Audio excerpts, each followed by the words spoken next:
Merci à Romain, au camarade d'Urgence Palestine.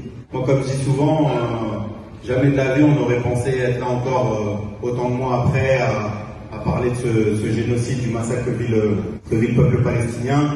Ce massacre, il nous a affecté d'abord dans nos vies directement, psychologiquement, par notre humanité, par le fait de voir qu'on avait des frères et des sœurs qui vivaient l'atrocité et l'horreur. Et comme vous le savez, aujourd'hui, on est très nombreuses et très nombreux à vivre la répression d'État, la répression patronale, etc. Au tout début, c'était plutôt gentil, entre guillemets, c'était uniquement des contraventions, des interdictions de manifester qu'on avait le droit. Aujourd'hui, c'est une cabale, c'est une chasse qui est organisée à l'échelle internationale.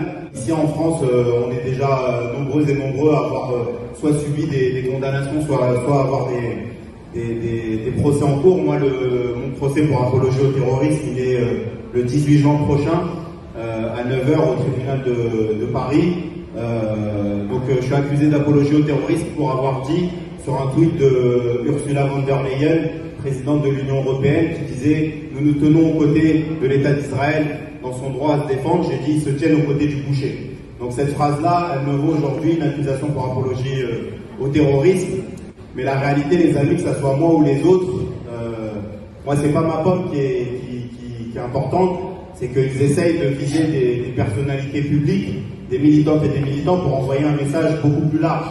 Et c'est ça ce qu'il faut voir, c'est-à-dire que c'est pas tant les tweets ou les messages, on sait qu'on n'a rien on n'a aucun crime, et on n'a rien commis comme crime. Le seul crime qu'on commet, c'est pour eux celui de soutenir le peuple palestinien. Et pour d'autres, on a parfois un double crime, celui d'être musulman, celui d'être arabe, celui d'être palestinien, celui d'être réfugié, etc. Je pense notamment à notre frère en humanité qui est Mahmoud Khalil, pour qui le juge de Louisiane a hier voté la déportation. Je veux dire, son double crime à lui, c'est d'être palestinien et de soutenir la cause de son peuple face à la barbarie.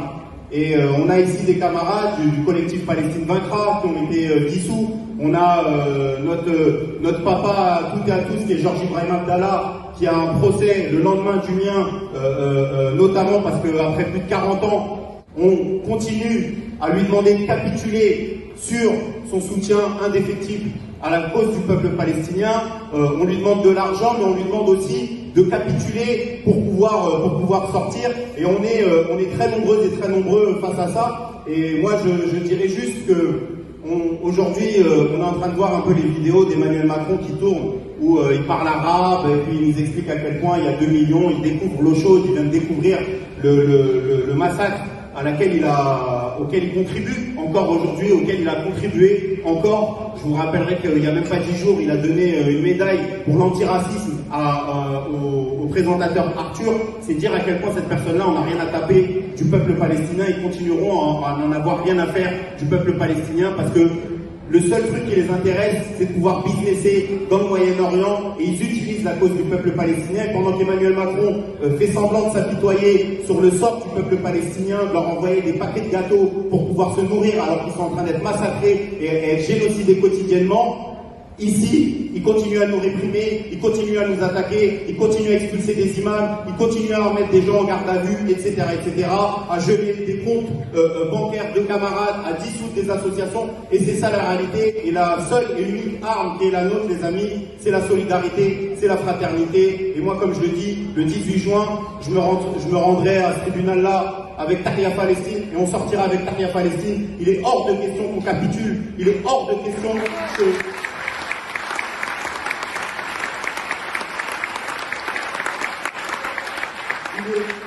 Il est hors de question qu'on court de l'échine, qu'on accepte la répression, qu'on accepte de dire que oui, on va fermer nos gueules sur ce qui est en train de vivre tout un peuple depuis des décennies et des décennies, parce qu'on va prendre des amendes, de la prison ferme ou avec sursis ou quoi que ce soit, peu importe ce que nous nous mettrons, nous ne sommes rien, nous ne sommes qu'un grain de sable dans ce qui est la lutte d'autodétermination du peuple palestinien, et c'est cette lutte pour dénoncer l'une des plus grandes barbaries de l'histoire contemporaine qu'est en train de vivre ce peuple-là, et nous avons raison, et on sait que par l'histoire on continuera à avoir raison, et voilà, peu importe la justice, peu importe les juges, peu importe ce qu'ils décideront, Tahia Palestine et vive Gaza.